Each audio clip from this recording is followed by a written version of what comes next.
When I turned 60, I promised myself one thing: no more stress. I'd done my years of grinding, long days running a construction company, nights buried in paperwork, weekends sacrificed to clients who thought urgent meant Saturday at 9 p.m. When I sold the business and retired, I thought peace was finally mine. I bought a quiet condo on the marina, overlooking the same docks where I kept my old workboat for years. Only now, that space held my pride and joy, a sleek 70-foot yacht named Second Wind. It wasn't about luxury for me.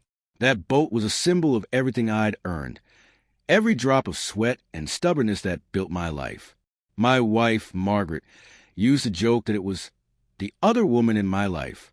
She passed away 6 years ago, and I couldn't bring myself to change a thing on that yacht since. Her favorite son had still hung near the helm.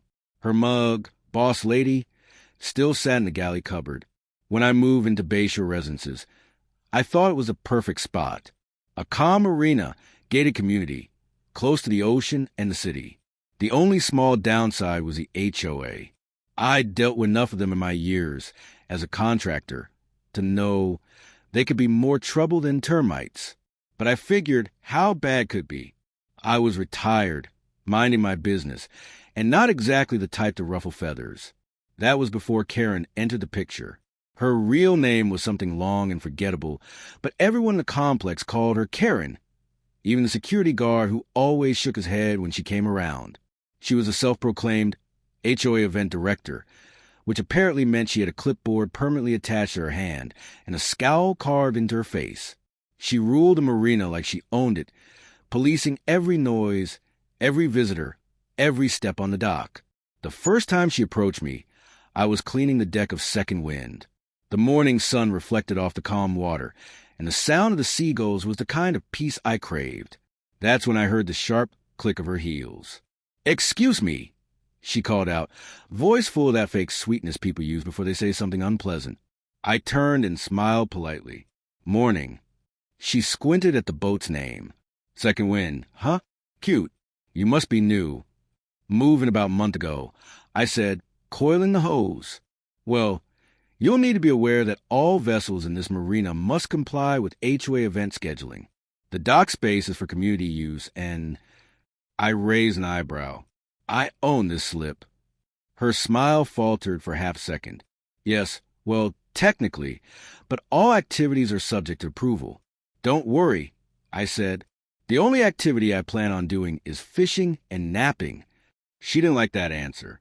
Over the next few months, Karen became the shadow in my peaceful mornings. She complained about the color of my boat cover, not HOA-approved shade, accused my nephew of loitering when he came to visit, and even threatened to fine me for leaving my garden hose uncoiled. Every encounter was like being nibbled to death by a duck, annoying, small, and relentless. But I'd dealt with people like her before. The trick was to let them think they were winning. So I smiled. I nodded. I let her lecture me about rules that didn't exist. I even offered to help her with community event setups now and then. It wasn't for her, it was for me, because Margaret always said, the quickest way to beat a bully is with kindness until it's time to stop pretending. That time came sooner than I expected. One Friday afternoon, I came down to Marina to prep Second Wind for a weekend cruise. I had a few friends flying in from out of state, old buddies from my contracting days. It had been years since we'd shared beers and laughed like idiots. But when I got to the dock, something was wrong. There were people everywhere, tables being set up, caterers unloading trays of food, balloons tied to the railings, a DJ testing speakers on the deck of my yacht.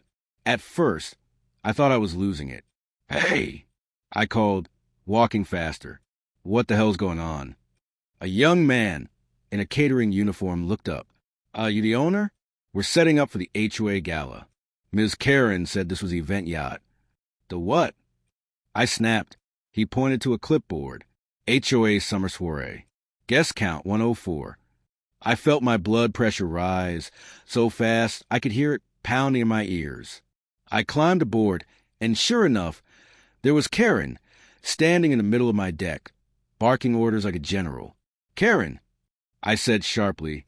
She turned around with that smug little smirk that made everyone's skin crawl. "Oh, there you are. Don't worry. We'll have everything cleaned up afterward."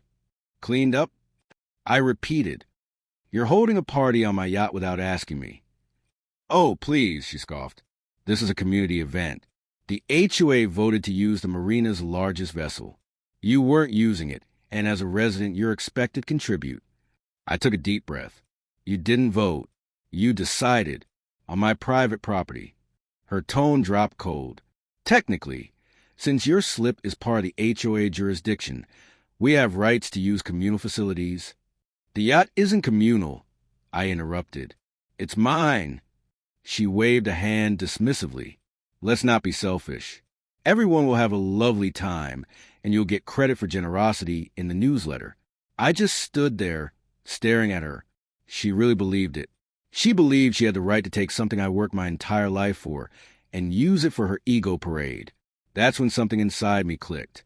The same instinct that built a business from nothing. The patience of a man who'd spent decades dealing with egos like hers. I smiled slowly. "All right, Karen," I said. "You go ahead and have your party." She blinked, surprised.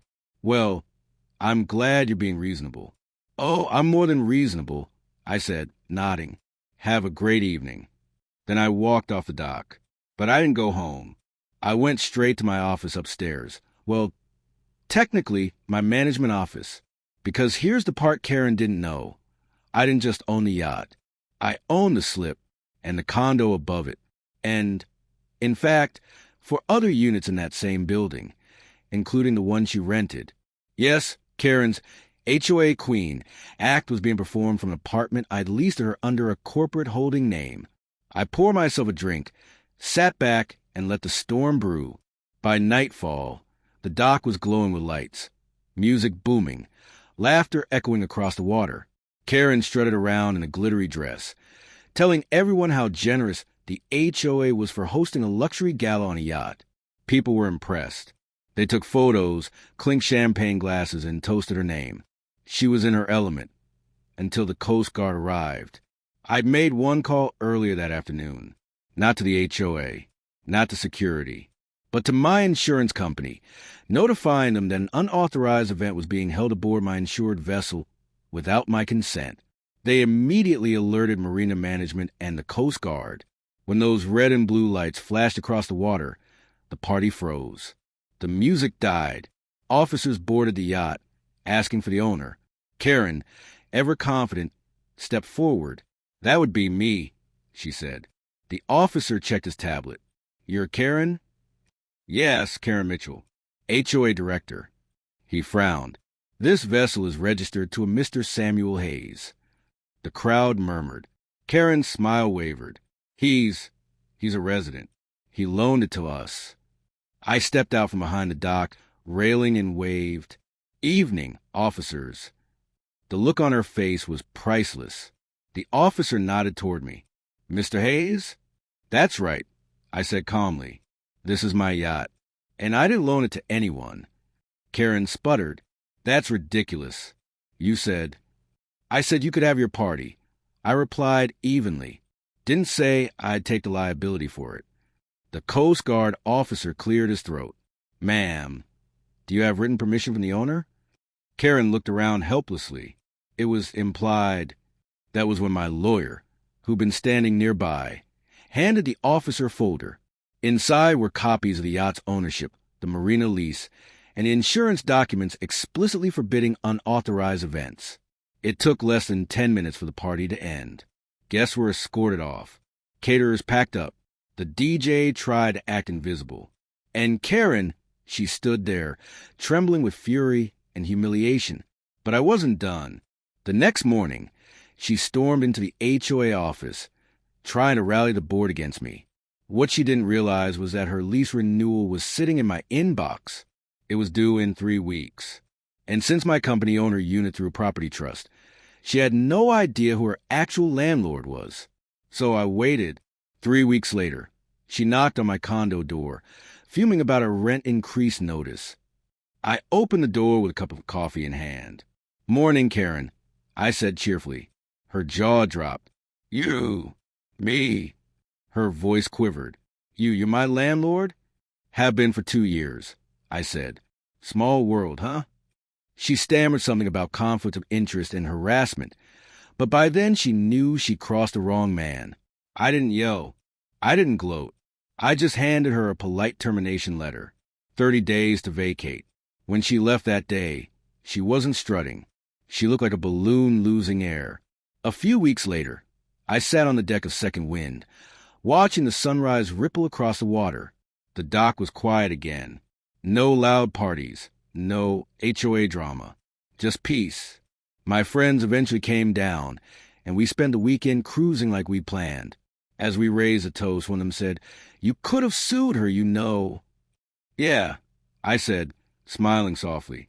"But this way, she'll remember it longer." That night, as the ocean rocked the boat gently beneath me, I felt something I hadn't in a long time: contentment. Not just because I'd gotten revenge, but because I'd done it with dignity. Margaret always said, "You can't control the tide, Sam, but you can steer your ship." And that's exactly what I'd done. Life's too short to fight every storm. Sometimes you just have to let people sail themselves straight into the lesson they need.